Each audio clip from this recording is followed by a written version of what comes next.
একাত্তরের গণহত্যা গণধর্ষণ এবং লুটপাটের কারণে জামাত শিবিরও কিন্তু নিষিদ্ধ হওয়া দরকার। জামাত শিবির ভাইরাসের মতো যত ছড়িয়ে যাবে এই সমাজ এবং এই দেশের জন্য তত ক্ষতি বয়ে আনবে। তো মাঠে কর্মসূচির নামে জনগণকে বিভ্রান্ত করার চেষ্টা করছে।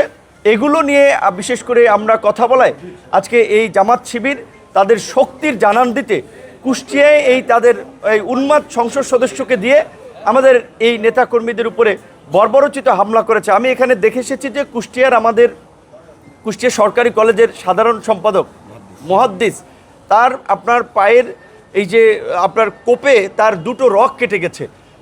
আমাদের সোহান কুষ্টিয়া সরকারি কলেজের ছাত্র অধিকারের সভাপতি তাকে বেসবল দিয়ে পিটিয়ে তার সারা শরীর রক্তাক্ত করেছে, তার নাকের হাড় ভেঙে গিয়েছে, তাকে অপারেশন করা হয়েছে।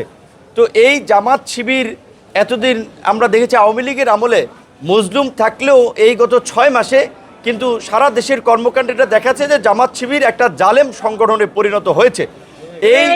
এই উগ্রবাদী এই ধর্মীয় বিভ্রান্ত সৃষ্টিকারী জামাত শিবির গোষ্ঠীকে সর্বস্তরের জনগণের এখন থেকে প্রতিরোধ এবং প্রতিহত করতে হবে। কারণ এই জামাত শিবির ভাইরাসের মতো যত ছড়িয়ে যাবে এই সমাজ এবং এই দেশের জন্য তত ক্ষতি বয়ে আনবে। তো সেই জায়গা থেকে আমরা আজকে পরিষ্কারভাবেই মনে করি যে 24-এর এই গণ অভ্যুত্থানের গণহত্যার কারণে আওয়ামী লীগ নিষিদ্ধ হয়েছে।